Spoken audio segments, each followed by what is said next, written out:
దేవుని నామంకి స్తోత్రములు. అందరికీ వందనాలు. అక్క వాళ్ళకి, అమ్మ వాళ్ళకి వందనాలు.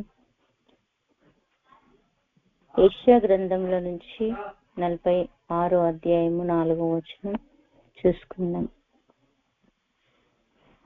ముదిమి వచ్చు వరకు నిన్ను ఎత్తుకొని వాడను నేనే, తల వెంట్రుకలు నెరియు వరకు నిన్ను ఎత్తుకొని వాడను నేనే. నేనే చేసి ఉన్నాను, చంక పెట్టుకుని వాడను నేనే, నిన్ను ఎత్తుకొనుచు రక్షించు వాడను నేనే. ప్రార్థన. పరిశుద్ధుడ, మహోన్నతుడ, మీకు వందనాలు, స్తుతులు, స్తోత్రాలు చెల్లిస్తున్నా. మీ దాసురాళ్లతో తండ్రి మరొకసారి వాక్యాన్ని పంచుకోవడానికి మీరు మాకు ఇచ్చిన అవకాశాన్ని బట్టి మీకు కృతజ్ఞతాస్తుతులు చెల్లిస్తున్నాం తండ్రి. ఈ సమయంలో నీ ప్రజలకి ఏ మాట అవసరమో, నీ వాక్కు అవసరమో దేవా, సత్యాన్ని బయలుపరచండి. నా నోటి నీకు ఇస్తున్నాను దేవాని యొక్క మర్మము బయలుపరిచి కృప చూపించి బలపరచమని యేసు నామమున ప్రార్థిస్తున్నాం తండ్రి. ఆమేన్. హల్లెలూయా. ముదిమి వచ్చే వరకు నిన్ను ఎత్తుకొని వాడను నేనే, తల వెంట్రుకలు నెరిగే వరకు నేను ఎత్తుకొని వాడను నేనే. నేనే చేసి ఉన్నాను, చంక పెట్టుకొని వాడను నేనే, నిన్ను ఎత్తుకొంచు రక్షించు వాడను నేనే. దేవుడి రోజు నీకు నాకు నేనే నేనే నేనే అని చెప్పుకోవాల్సినటువంటి పరిస్థితులు ఎందుకు వస్తున్నాయి అంటే, మన పరిస్థితులను బట్టి, మన కుటుంబ స్థితిగతులను బట్టి, అప్పుల బాధల నుంచో, అనారోగ్య పరిస్థితులను బట్టి, ఆత్మీయంగా ఎదగలేక నానా ఇబ్బందులు, ముందుకు పోతే వెనుకలాగే పరిస్థితుల్లో దేని విషయంలో మనము ఇక్కడ కృంగిపోతున్నాము. యెషయా 46 మొదటి వచనం నుండి చదువుకుంటే, బేలు కూలుచున్నది, నెబో కృంగుచున్నది, వాటి ప్రతిమలు జంతువుల మీదను పశువుల మీదను మోయబడి ఉన్నవి. మీ మోతలు సొమ్మసిల్లు పశువులకు భారముగా ఉన్నవి. అవి కృంగుచు కూలుచు నుండి ఆ బరువులను విడిపించుకొనలేక తామే చెరులోనికి పోయి ఉన్నవి. ఏంటంటే, మనము దేవుడు మనని పిలిచినప్పుడు వాక్యం పరిశీలిస్తుంది, దర్శనం పరిశీలిస్తుంది, ప్రత్యక్షత మనం పరిశీలిస్తుంది. ఆ ప్రత్యక్షత ప్రకారం, ఆ వాక్కు ప్రకారం మనం ఎప్పుడైతే సిద్ధపట్టి కలిగి ఉంటామో, ధైర్యంగా ఉంటామో, మనం కృంగిపోం. మనము ధైర్యంగా ఉండక పరిస్థితులు వచ్చినప్పుడు ఎదుర్కొనేటటువంటి యొక్క దేవుడితో సహవాసం లేక నీ మేతలు సొమ్మసిల్లు పశువులకు భారంగా ఉంది, అవి కృంగుతూ కూలుతూ ఇశ్రాయేలు ప్రజలు కూడా వాళ్ళు బరువులు దింపుకోలేక వాళ్ళు చెరలోనికి పోయినటువంటి స్థితిలో ఉన్నారు. దేవుడు అంటున్నాడు, యాకోబు ఇంటి వారలారా, ఇశ్రాయేలు ఇంటి వారలారా, శేషించిన వారలారా, పొంగ పొంగ మిగిలి చిక్కినటువంటి మనము, మన పితరుల నాట నుండి కూడా ఎవరైనా దేవుని నమ్మిన వారు ఉన్నారా? లేరు. ఉన్న ఒకవేళ సత్యం తెలియని వారు ఉన్నారు, దర్శనం తెలియని వారు ఉన్నారు, ప్రత్యక్షత తెలియని వారు ఉన్నారు. అయితే అలాంటి వారితో దేవుడు అంటున్నాడు, నేనే అని చెప్పుకుంటున్నాడు అన్నట్టు.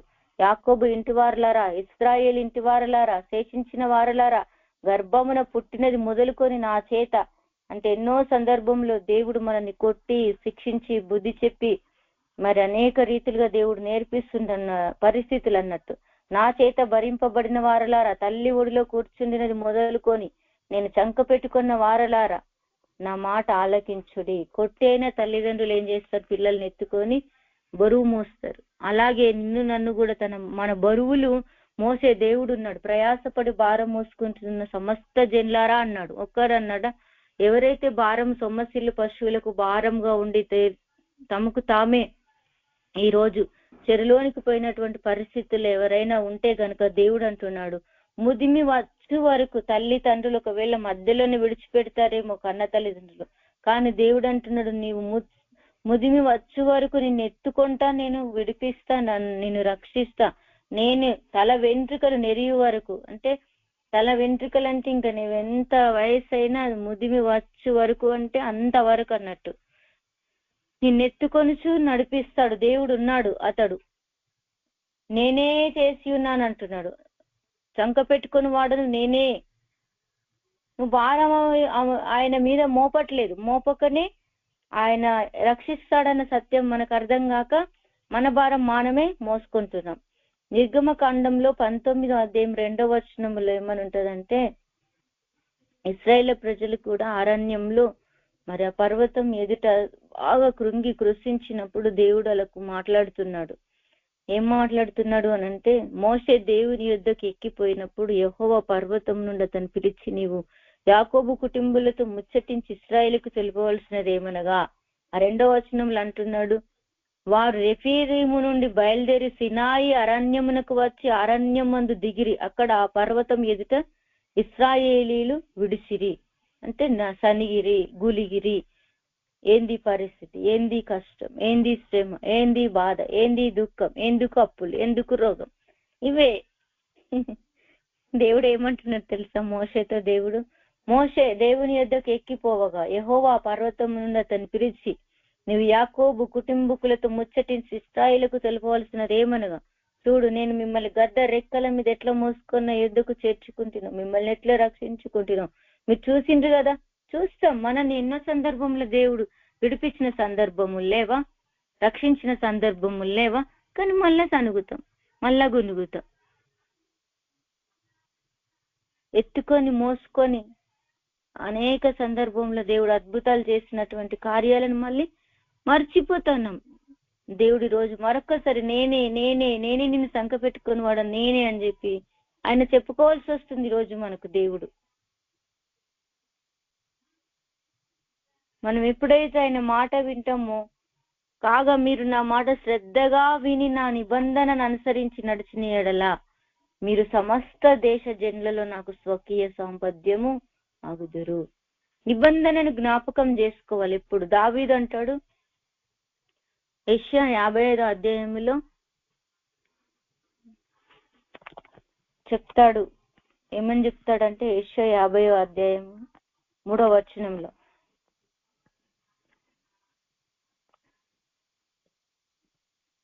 చెవియొగ్గి నా యొద్దకు రండి, మీరు వినిన ఎడల మీరు బ్రతుకుదురు. వింటే బతుకుతాం, వినకపోతే సనిగి కులిగి కృషించిపోతాం. సొమ్మసిల్లు భారములకు అది మన బ్రతుకులో మనకు అది భారంగా ఉంటుంది. భారంగా ఉన్నప్పుడు మనం ఏం చేయలేము. మన జీవితంలో వచ్చే పరిస్థితులను మనము బయటపడలేము. బయటపడాలంటే సనగొద్దు ఒకటి నేర్చుకోవాలి. నాకు అర్థమైంది సనగద్దని. నేను ముందు బాగా చిన్నదానికి పెద్దదానికి ఏడిచేదాన్ని. మేడం ఒక రోజు అన్నది, దేవుడు నీకు ఎందుకు శిక్షిస్తున్నాడో, ఎందుకు నేర్పించాలనుకుంటున్నాడో అవి నేర్చుకోవా నువ్వు? ఏడ్చి ఏడ్చి ఏం సంపాదిస్తావు? నిన్నెవరు ఏమనద్దా? ఎవరేమన్నా అన్నా సనుగుతాం, ఎవరేమన్నా తిట్టినా సనుగుతాం, ఎవరేమన్నా అన్నా బాధపడతాం, దుఃఖపడతాం. ఎవరేమనద్దా నిన్ను? ఎందుకన్నారో తెలుసుకోవా? నువ్వు కరెక్ట్ అనుకుంటున్నావా? హెచ్చరిక చేయొద్దా నిన్ను? శిక్షించొద్దా? మరి ఎప్పుడు నేర్చుకుంటాం, మరి ఎప్పుడు తెలుసుకుంటాం, ఎప్పుడు లోతుకి వెళ్తావు అని చెప్పి ఇట్లా నాకు హెచ్చరిక చేశారు. నిజమే కదా, నాకు ఇప్పుడు అనిపిస్తుంది దేవుడు ఒక్కొక్క సందర్భాన్ని ఒక్కొక్క సమయంలో హెచ్చరిక చేయడమే మనకు మేలు. దేవుడు గద్దించినప్పుడు మనము లోబడితే అది మనకు మేలు. దేవుడు శిక్షించినప్పుడు ఆ శిక్ష ఎందుకు వచ్చిందో తెలుసుకుంటే మనకు మేలు. ఆయన గద్ద రెక్కల మీద నన్ను నడిపించినటువంటి జ్ఞాపకం చేసుకుంటే దేవుడు నాతో నిబంధన చేసినటువంటి మార్గాన్ని మనకు దేవుడు తేటగా సూటిగా స్పష్టంగా తెలియజేస్తాడు.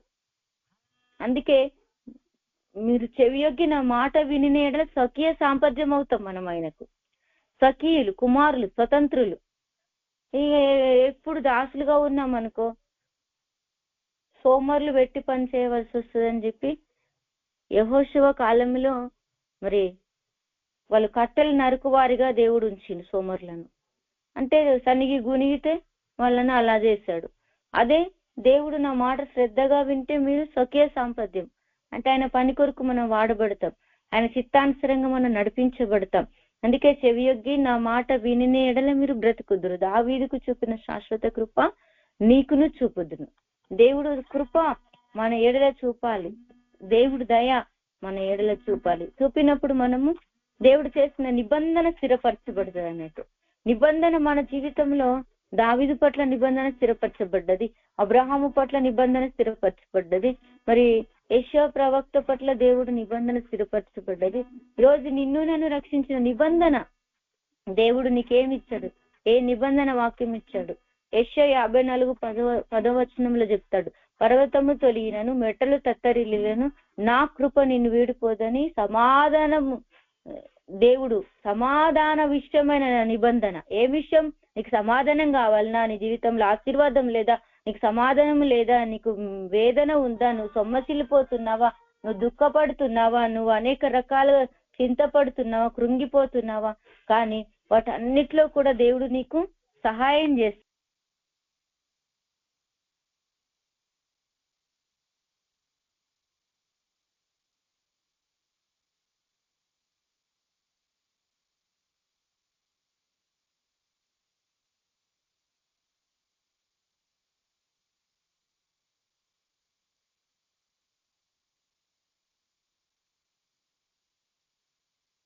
మా మ్యూట్ లో ఉన్నారు. ఒక్క 2 నిమిషాలు లైన్ లో ఉండండి.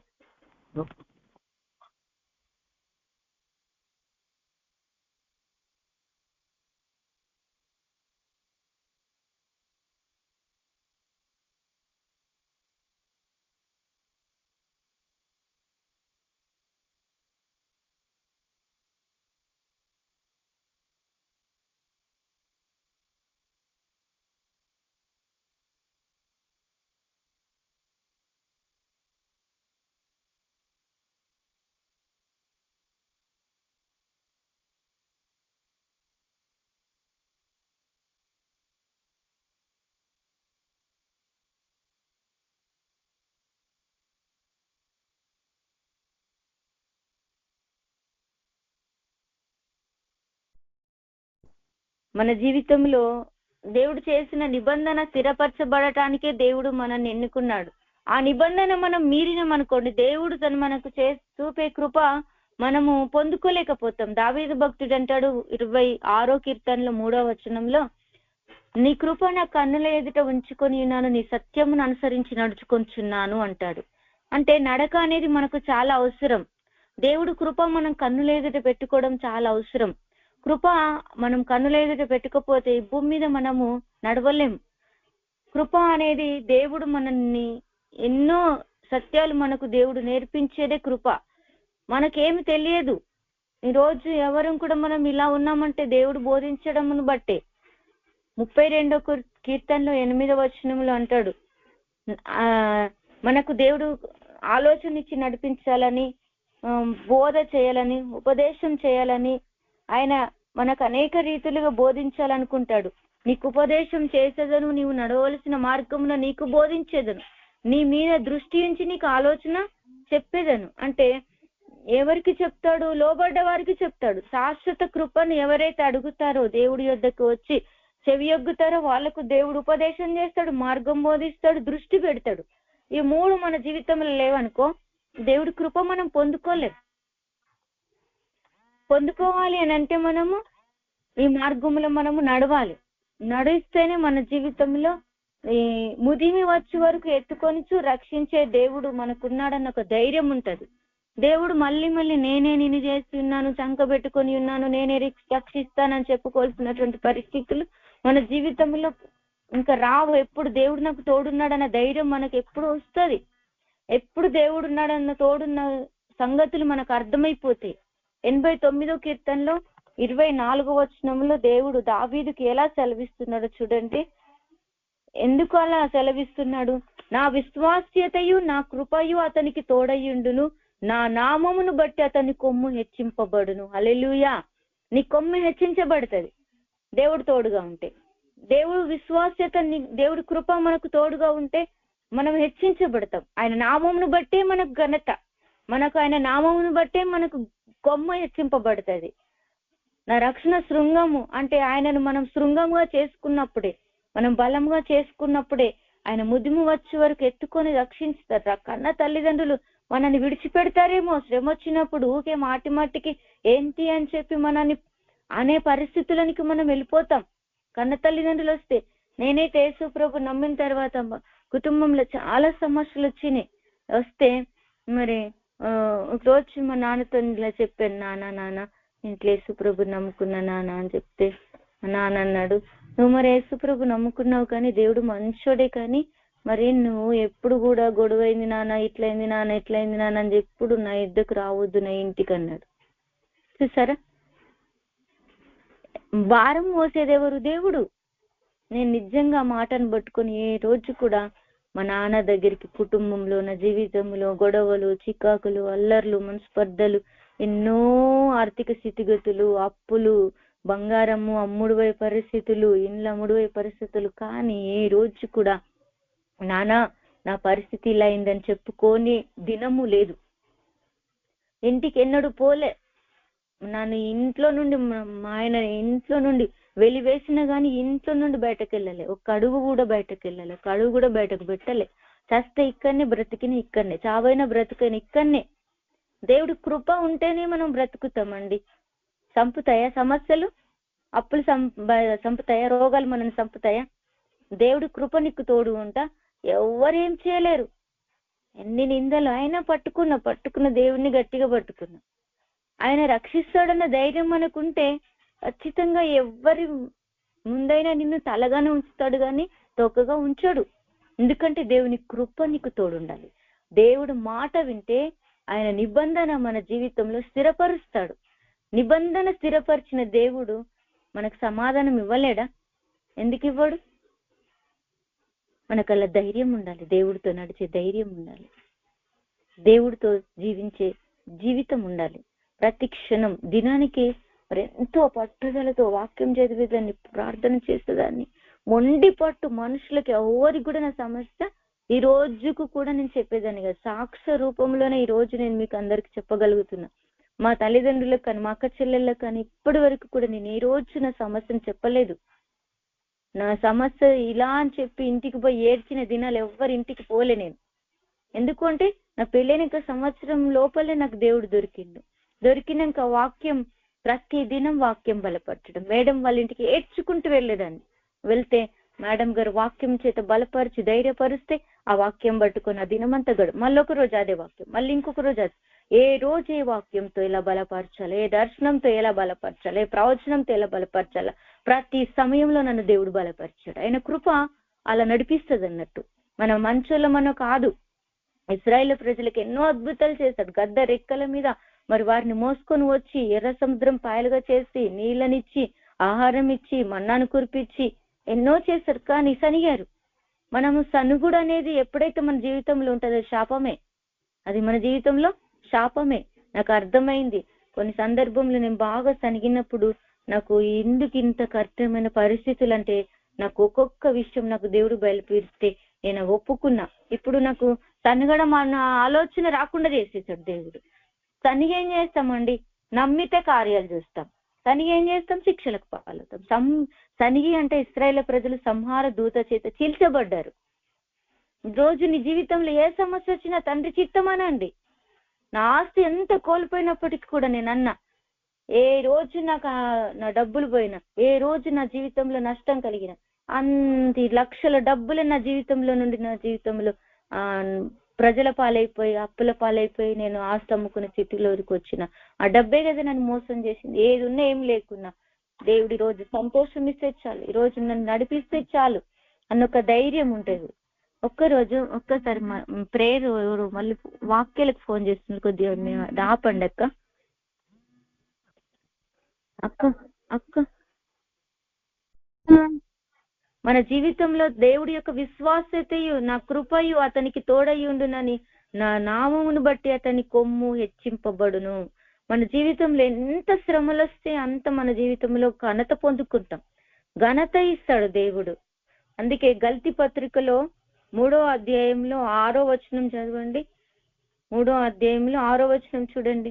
దేవుడు ఏం చెప్తున్నాడు? అబ్రహాము దేవుని నమ్మెను, అది అతనికి నీతిగా ఎంచబడెను. కాబట్టి విశ్వాస సంబంధులే అబ్రహాము కుమారులని మీరు తెలుసుకొనుడి. మేము ఇశ్రాయేలీలం, మేము ప్రార్థన చేస్తున్నాం, మేము దేవుని బిడ్డలం అని చెప్పి మనం అనుకుంటున్నాం.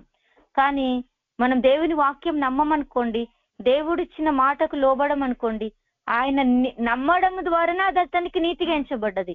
ఈ రోజు దేవుడు మనకిచ్చిన దర్శనాన్ని కావచ్చు, ప్రత్యక్షతను కావచ్చు, ప్రవచనాన్ని కావచ్చు, మనం నమ్మాలండి.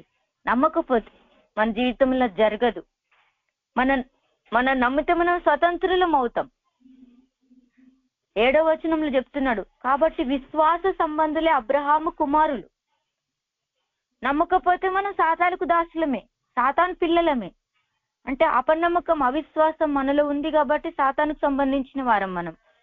అందుకే ఇక్కడ గల్తీ పత్రికలో 3వ అధ్యాయం 5వ వచనంలో దేవుడు అపోస్తలుడైన పౌలు గల్తీ సంఘాలకు చెప్తున్నాడు, ఆత్మను మీకు అనుగ్రహించి మీలో అద్భుతములు చేయించువాడు ధర్మశాస్త్రం సంబంధం బట్టి అయిందా, విశ్వాసంను బట్టి వినుట వలన మనం ఆత్మను పొందుకొని అద్భుతాలు చూస్తున్నామా అని చెప్పి అడుగుతున్నాడు.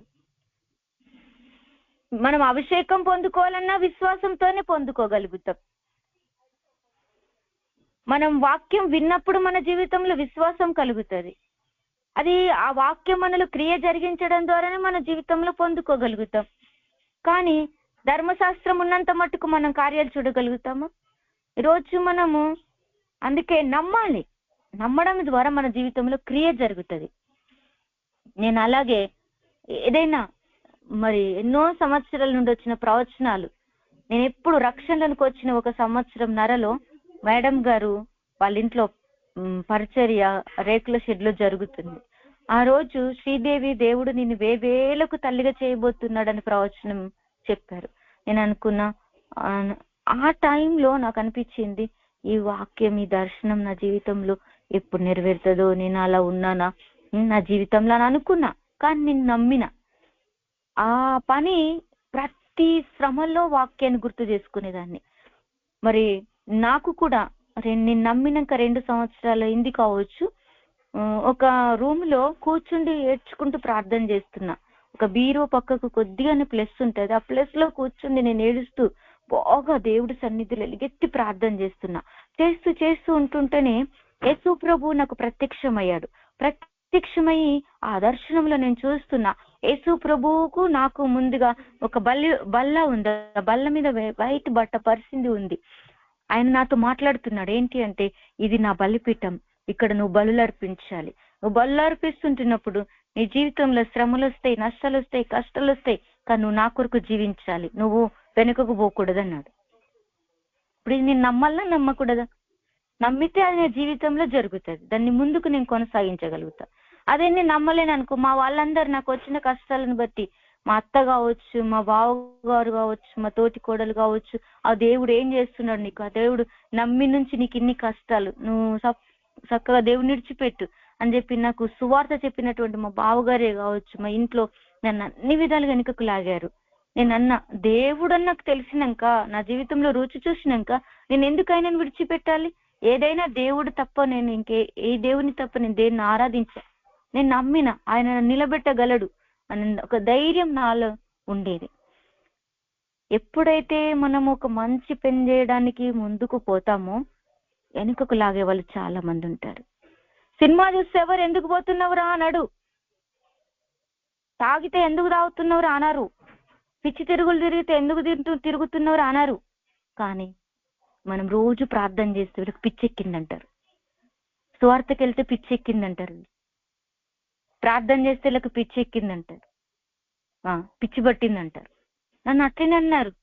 ఊకే బైబిల్ చదివితే పిచ్చి పట్టిందా, ఊకే ఆ బైబిల్ ఏం చేస్తావు, ఎప్పుడు ఇంట్లో మూగదానిలో కూర్చుంటావని అనేవాళ్ళు అంటారు. చంక పెట్టుకొని ఎత్తుకొని రక్షించువాడను నేనే. మనకు ఒక దారి, నీ మీద దృష్టి ఉంచి ఆలోచన చెప్పే ఒక దారి దొరికే వరకు కూడా మనము విసిగిపోవద్దు. సన్నిగి సంహార దూత చేతికి మనము చిక్కకుండా పోరాడాలండి. వినుట వలన మనము అద్భుతాలు చూస్తాం, వినుట వలన విశ్వాసముతో ముందుకు కొనసాగుతాం. ధర్మశాస్త్ర సంబంధం వల్ల కాదు, కానీ మనము విశ్వాసముతో నమ్మకముతో దేవుని కార్యాలను చూస్తాం. నమ్మితే అద్భుతాలు చూస్తామండి. ఇప్పటి వరకు చూసినాము, ఇంకనూ ముందుకు చూస్తాం. హల్లెలూయా. అందుకే అబ్రహాము దేవుని నమ్మిండు, స్వరాన్ని నమ్మిండు, ప్రత్యక్షత నమ్మిండు, చూపించిన దేశంకి వెళ్ళమంటే నమ్మిండు. ముదిమి వయస్సులో ఆ మృతతుల్యమైనటువంటి శార గర్భములో మరి తెరవబడుతుంది అని చెప్తే సారా సాటుకు నవ్వింది. నవ్వితే సారా ఎందుకు నవ్వనేలా అని అన్నాడు. కానీ చూడండి, నువ్వు నవ్వినా సరే, నువ్వు నమ్మకపోయినా సరే, ఈ మీదటికి నువ్వు కుమారుని కంటావన్నాడు. సాగిలపడ్డాడు అబ్రహాం. రోజు నువ్వు ఎన్ని సందర్భంలో వాక్యం వింటున్నాం, దేవుడు ఏం చేస్తున్నాడు అని ఒకవేళ అలసిపోతున్నారేమో, సొమ్మసిల్లు పశువులకు మరి మోత గంపలకు అది భారంగా కృంగుచు కోలుచు నువ్వు అలిసిపోతున్నావేమో. ఇంకెప్పుడు నా జీవితంలో జరుగుతుంది? ఇంకెప్పుడు? నేనైతే మీకంటే ఎక్కువగా అన్నా, ఈ మధ్యలో అనటం లేదు, ఇంకెప్పుడు అని అంటలే. ఇంతకు ముందు ఎప్పుడు అట్లా వస్తే మేడంతో అని అంట, అక్క ఇంకెప్పుడు మా జీవితంలో శ్రీదేవి ఇంతవరకు వచ్చుకున్నావు, ఇంకా కొద్దిగా చేతికి అందే సమయంలోనే, దేవుడు అద్భుతం చేసే సమయంలోనే ఎందుకు నువ్వు విసిగిపోతావు, ఎందుకు అలసిపోతావు శ్రీదేవి, ఇంత చేసిన దేవుడు ఇంకా చేయలేడని జీవితంలో అనేసరికి విశ్వాసం, నమ్మకం. అందుకే సహవాసం మనకు అవసరం. అందుకే సహవాసం కట్ కావద్దండి. తీగ ద్రాక్షవల్లిలో ఉంటే కానీ ఫలించదు. ఒకవేళ అలా సహవాసం ఎక్కడైనా పోయిందనుకో, మనము అక్కడ మన విశ్వాసం కోల్పోతుంది, మన నమ్మకం కోల్పోతుంది. అప్పుడు అద్భుతాలు మనము చూడలేం. అందుకే ఎప్పటికప్పుడు వాక్యం వినాలి, ఎప్పటికప్పుడు వాక్యాన్ని నమ్మడం, పరిగెత్తడం, వాక్యం చెప్తుంటే దాన్ని నమ్మడం. ఆ వాక్యం మన జీవితంలో ఏం చేస్తుందంటే క్రియ చేసి పెడుతుంది, క్రియ అద్భుతాలు చేసి పెడుతుంది. అందుకే మనకు శుక్రవారం ప్రేయర్లు అవసరం, ఆదివారం ప్రేయర్లు అవసరం. అందుకే ప్రతిదినం మీ కూడికలు అవసరం, ప్రతిదినం ఉదయ కాలంలో మీ కీర్తన. ఈ వాక్యాలు ఎంతో మంచిగా దేవుడు మనం నడిపిస్తున్నాడు. ఇంత గొప్ప దేవుడు మనకు నడిపిస్తుంటుంటే మాటి మాటికి మనము కూలిపోతానే ఉంటాం. అయినప్పటికీ కూడా సరే, ఈ రోజు దేవుడు వాక్యం చెప్తున్నప్పుడు నేను చంకబెట్టుకొని ఎత్తుకొని రక్షించువాడు నేనే అంటున్నాడండి. ఈరోజు మనకు గుర్తు చేస్తున్నాడు, నేను సమాధానం విషయమైన నా నిబంధన తొలగిపోదు అంటున్నాడండి. ఎంత గొప్ప దేవుడు అండి అసలు. ఆయన పిలుపు, ఆయన ప్రేమ, ఆయన వాక్కు, ఆయన వాత్సల్యత అసలు మనం ఏ రీతిగా వివరించగలం చెప్పండి? ఏ రీతిగా మనం ఆయనను కొనియాడగలం? కానీ మన ముందున్నటువంటి పరిస్థితులు ఏం చేస్తున్నాయి? తొలగిస్తున్నాయి. కానీ పౌలు భక్తుడు ఏమంటాడు తెలుసా? నీ ప్రేమ నుండి నిన్ను నన్ను వేరు చేసేది ఏమీ లేదంటాడు. శ్రమలైనా, వస్త్రహీనత అయినా, కరువు అయినా, ఖడ్గమైనా, నిందలైనా, అవమానాలైనా ఏది కూడా ప్రభువా నీ నుండి నన్ను వేరు చేయలేదు అని పౌలు భక్తుడు రోమా సంఘస్థులకు చెప్తూ అక్కడ సాక్ష్యం ఇస్తా ఉంటాడు. 8వ అధ్యాయం 34, 35, 36 వచనంలో. ఏది కూడా ఈ రోజు దేవుడితో నువ్వు కలిసి ఉంటే అది మనల్ని ఎవరు కూడా విడిపించే నిన్ను నన్ను దేవుడి నుండి తప్పుకునేటటువంటి శక్తి ఏది పనిచేయదు అక్కడ. ఎందుకుమైన ఆయన అలా అనగలుగుతున్నాడు, మనం ఎందుకు అనలేకపోతున్నాం? నిన్ను నన్ను ఏది వేరు చేయలేదయ్యా అని చెప్పలేకపోతున్నాం. ఈరోజు ఎన్నో నిన్ను పరిస్థితులు దేవుడి దగ్గరికి రాకుండా చేస్తున్నాయి. ఎందుకు విచారించాలి మనం? ఎందుకు తెలుసుకోగలగాలి? తెలుసుకోకపోతే మరి ఏం, అన్యులకు మనకేం తేడుండదు. నేనైతే ఒక శ్రమలో ఒక సత్యం నేర్చుకుంటా. ఒక శ్రమ వచ్చిందా ఒక వాక్కు ద్వారా నన్ను దేవుడు బలపరుస్తాడు, శ్రమ వచ్చిందా దర్శనం ద్వారా బలపరుస్తాడు. అందుకే ఈ 22 సంవత్సరాల నుండి నా చిన్న పిల్లలతో నా జీవితాన్ని కొనసాగించగలుగుతున్నా. దేవుడు నడిపిస్తే మన కొమ్ము హెచ్చింపబడుతుందండి. హల్లెలూయా. దేవుడు నడిపిస్తే ఆయన కృప మనకు తోడుగా ఉంటుంది. దేవుడు తోడుగా ఉంటే నిన్ను నన్ను ఎవరు వేరు చేయలేరండి. అది కృప, అది దేవుడు మనకిచ్చాడు కృప. ఎంత గొప్ప దేవుడు అండి. హల్లెలూయా. ఎంత గొప్ప దేవుడు. ఇది రుచి చూడండి. దావీదు భక్తుడు అంటాడు 25వ కీర్తనలో, యెహోవా ఉత్తముడని రుచి చూసి తెలుసుకోనండి. రుచి చూసి తెలుసుకో. ఎవరు చెప్తే అర్థం కాకపోతే దేవుడి దగ్గరికి వెళ్ళు, గంటల తరబడి ప్రార్థించు, మొర్రపెట్టు. అప్పుడు నీకు దేవుడు రుచి చూపిస్తాడు, దృష్టి పెట్టి ఆలోచన ఇస్తాడు, ఉపదేశం చేస్తాడు, ఆలోచన కర్తగా ఉండి నడిపిస్తాడండి. ఎంత గొప్ప దేవుడు మనకున్నాడు. మాట్లాడే దేవుడు ఉన్నాడు, పిలిస్తే పలికే దేవుడు ఉన్నాడు. చెప్పండి ఎంత గొప్ప దేవుడు. రోమా 11వ అధ్యాయము 32 వచనం. రోమా 11:32. అందరి ఎడల కరుణ చూపవలనని దేవుడు అందరినీ అవిధేయత స్థితిలో మూసివేసి బంధించి ఉన్నాడు. ఈరోజు దేవుడు నిన్ను ఇలా అవిధేయతలు ఎందుకు బంధించాడు అనంటే, నీవు నేను మార్గం తప్పిపోవద్దని దేవుడు ఒక అవిధేయతలోనికి తీసుకెళ్ళి అక్కడ నీకు నాకు మన నీతి మన బలం అని ఎప్పుడైతే మనం అతిశయపడుతూ పరిగెత్తుతామో అక్కడ దేవుడు కొన్ని సందర్భంలో మనం ఓడిపోతాం. అక్కడ మనలో ఉంది ఆ విధేయత. దేవుడు అంటున్నాడు అందరి ఎడల కరుణ చూపవాలనుకుంటున్నాడు దేవుడు. అందరిని అవిధేయత స్థితిలో మూసివేసి ఉంచున్నాడు. అందుకే రోమా పత్రికలో పౌలు భక్తుడు అంటున్నాడు 33వ వచనంలో, ఆహా దేవుని బుద్ధి జ్ఞానములు బాహుల్యం ఎంతో గంభీరం. ఈరోజు ఒక నష్టం వస్తే అది తెలుసుకుంటే నీకు దేవుడు గంభీరమైన కార్యాలు కలగజేస్తాడు. ఆయన తీర్పులు శోధింపనెంతో అసఖ్యములు, ఆయన మార్గములెంతో అగమ్యములు, తెలియని మర్మాలు తెలియజేస్తాడు దేవుడు. అందుకే 34వ వచనంలో ప్రభువు మనస్సును ఎరిగిన వాడెవడు చెప్పండి. ప్రభు మనస్సు ఎరిగి నడవాలే, నేర్చుకోవాలి. ఎందుకు శ్రమ వచ్చింది దేవా, ఎందుకు పరిస్థితులు వచ్చినాయి దేవాని నడుచుకునే వాళ్ళు ఎవరున్నారు? ఆయనకు ఆలోచన చెప్పిన వాడెవడు? ఆయనకు ఆలోచన ఇచ్చి దేవా ఇలా చేయి అలా చేయి చెప్తాం మనం. కానీ ఆయన మనస్సు ఎరిగిన వారు ఎవరున్నారు? ఆయన మనసు తెలుసుకోవాలని ఆలోచన కలిగిన వారు ఎవరున్నారు? ప్రభువు మనస్సును తెలుసుకొని నడుచుకున్నాడు దావీదు భక్తుడు. అందుకే దావీదు భక్తుడిని దేవుడు అంటాడు, ఇతడు నా హృదయానుసారుడు. దేవుడు హృదయం అర్థం చేసుకొని మనం నడుచుకుంటే దేవుడు మనల్ని బట్టి ఏం చేస్తాడు? సాక్ష్యం ఇస్తాడు. యేసు ప్రభు మనని బట్టి సాక్ష్యం ఇచ్చేటట్టుగా మనం ఆయనకు నమ్మకత్వాన్ని మనం సంపాదించుకోవాలి. మనము గురించి సాక్ష్యం చెప్పుకోవడం కాదు, మనం గురించి చెప్పుకుంటాం కానీ అది గొప్ప కాదు. సామెతల గ్రంథంలో 27వ అధ్యాయంలో 1-2 వచనంలో ఇక్కడ ఇలా రాయబడి ఉంది. 27 1-2 వచనాలు, రేపటి దినమును గురించి అతిశయపడకము, ఏ దినమున ఏది సంభవించునో అది నీకు తెలియదు. నీ నోరు కాదు అన్యుడే, నీ పెదవులు కాదు పరులే నిన్ను పొగడదగును. హల్లెలూయా. దేవుడు పొగుడు, పరులు నిన్ను పొగుడు, దేవుడు నిన్ను చూసి బట్టి సాక్ష్యం ఇచ్చుడు, అట్లా కావాలి. కానీ మనని గురించి రేపు ఇలా చేస్తా అలా చేస్తా, ఏది రేపేం జరుగుతుందో మనకు తెలియదు. ప్రభు చిత్తమైతే అది ఇది చేద్దామని అనుకోండి. యాకోబు పత్రికలో 4వ అధ్యాయంలో వ్రాయబడి ఉంది 13-14 వచనాలలో. ఈ రోజు ఇచ్చాడండి చాలదా? ఈ రోజు ఏం పని చేయాలి అది నేర్చుకుంటారా? నేనైతే అదే నేర్చుకున్నా. రేపు ఏం జరుగుతుందో, ముందేం జరుగుతుందో, నిన్నేం జరిగిందో ఇవన్నీ మైండ్ లో పెట్టుకొని ఏడ్చుకుంటా ఆ మూల కూసుండి అలసిపోయి పనికి రాని వారిగా అనుకొని మనం ఏడ్చుకుంటున్నాం అనుకో, ఆయన ఎత్తుకుంటాడా? ఆయన ఆదరిస్తాడా? ఆయన బలపరుస్తాడా? ఆయన నడిపిస్తాడా మనల్ని? హలో,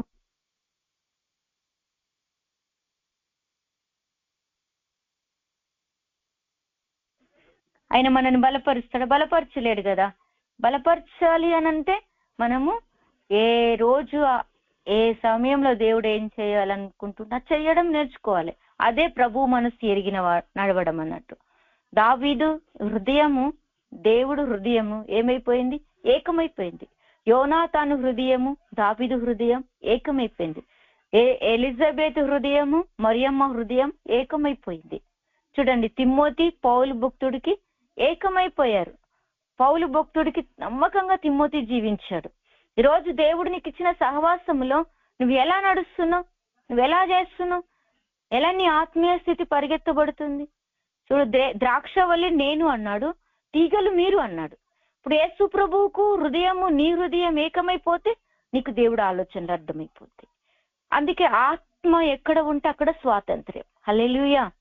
ఆత్మ ఎక్కడ ఉంటే అక్కడ నువ్వు తలెత్తుకొని జీవిస్తావు. తల దించుకొని జీవించే పరిస్థితులు నీ జీవితంలో, నా జీవితంలో రానివ్వడండి. ఒకవేళ అక్కడ ఓడిపోయినా, ఒకవేళ తప్పు తెలుసుకొని నిలబడగలుగుతావు. నీతిమంతుడంట 7 మార్లు పడినా తిరిగి మళ్ళీ లేస్తాడంట. అంటే నీతి మార్గంలో దేవుడు నీకు అలా బోధిస్తా ఉంటాడు అన్నట్టు. అందుకే నీతి మార్గం మనకు చాలా నేర్చుకోవడం, మనము అది అభ్యాసం చేసుకోవాలి. అభ్యాసం, సాధకం. ఇట్లా మనం ఎప్పుడైతే చేసుకుంటామో, ఎప్పుడైతే ఈ సాధకం మనం చేసుకుంటామో, అభ్యాసం చేసుకుంటామో, దేవుడి కార్యాలు మనము చూడగలుగుతాం. ఎవరు చూస్తారు? ఎవరు చేస్తారు ఈ కార్యాలు? నమ్మిన వారే. అబ్రహాం నమ్మిండు, అతనికి దేవుడు ఇచ్చాడు.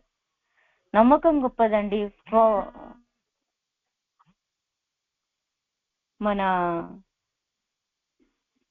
మార్కు సువార్తలో ఒక మాట ఉంటది, ఆయనకి విశ్వాసం లేకపోతేనంట నాకు నమ్మకం కలిగేటట్టు చేయి దేవా అంటాడు. 9వ అధ్యాయంలో 24 వచనంలో 23 వచనంలో నమ్ముట నీ వల్ల అయితే నమ్మువానికి సమస్తం సాధ్యము అని అంటాడు. కానీ మనం నమ్మం. ఎందుకంటే మన జీవితం, మన పరిస్థితులు మనకు తెలుసు ఎప్పుడు మారుతాయి, నా జీవితం ఎప్పుడు మారుతుంది, నా బతికి ఎప్పుడు మారుతుంది. అంటే మనకు అంచూపు మేరలో ఉన్నాయే మనం చూస్తాం. కానీ అబ్రహాము దూరం నుండి చూశాడు. దూరదృష్టి మనకు అవసరం. ఆత్మీయ స్థితిలో దూరం చూడం, లోక సంబంధమైన వారి పరిస్థితులేమో నిన్నేం జరిగిందో, మొన్నేం జరిగిందో, రేపేం జరుగుతుందో అవి పెట్టుకుంటాం.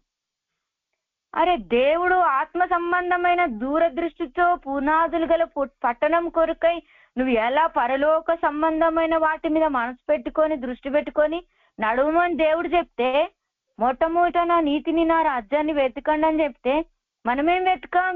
వెతుకుతాం? ఏం తిందాం, ఏం తాగుదాం, ఎట్లా బట్టలు కొనుక్కుందాం, ఎట్లా బంగారం కొనుక్కుందాం, ఎట్లా అప్పులు కట్టుకుందాం, ఎట్లా పిల్లలను పెంచి పెద్ద చేద్దాం, చదువులు ఎట్లా చేర్పిద్దాం, ఉద్యోగాలు గివి ఇవన్నీ మన మైండ్ లో కూర్చుంటే చెప్పండి, మీరే చెప్పండి. మీకు కూర్చుంటే లేదు కానీ ప్రతి ఒక్కరికి కూర్చుంటాయి అవి. కానీ అవి దాటిన వాళ్ళు జీవితంలో అద్భుతాలు జరుగుతాయి. నమ్ముట నీ వలనైతే నమ్మువానికి మొట్టమొదటిగా ఆత్మ సంబంధంగా పోరాడు. ఆత్మ సంబంధంగా ఒక మంచి సైనికుడు వల్లే వేగంతో నడవడం నేర్చుకో. నాకు ఇప్పుడు అర్థమైంది అది. ఇంతకు ముందు అయితే అనిపించేది కాదు, అట్లా ఎట్లా చేయాలి, ఏం కథ, అది బోధ అర్థం కాకపోయేది. ఇప్పుడైతే దేవుడు చాలా అద్భుతంగా రోజు రోజు రోజు రోజు నేర్పిస్తున్నాడు. అందుకే ముదిమి వచ్చు వరకు ఎత్తుకొనొచ్చు రక్షించువాడని నేనే, తల వెంట్రుకలు నెరియు వరకు ఎత్తుకొని రక్షించువాడని నేనే. నువ్వు ఎందుకు కుంగిపోతున్నావు? రోజు దేవుడు ఎంత మంచిగా ఈ రోజు మనని బలపరుస్తున్నాడండి. దేవుడు బలపరిచినప్పుడన్నా బలం తెచ్చుకోండి. నేనైతే వాక్యం రాగానే బలం తెచ్చుకుంటా, దర్శనం రాగానే బలం తెచ్చుకుంటా. ఈరోజు వాక్యంలో వింటున్న ప్రతి ఒక్కరు కూడా మిమ్మల్ని దేవుడు, తల్లిదండ్రులు మర్చిపోయినా మనం దేవుడు మర్చిపోయి దేవుడు కాదు గనుక ఇటు వాక్యంలో మరి అక్క వాళ్ళు సమయం తీసుకుంటారు. ఇటు వాక్యం దేవుడు దీవించును గాక. ఆమేన్.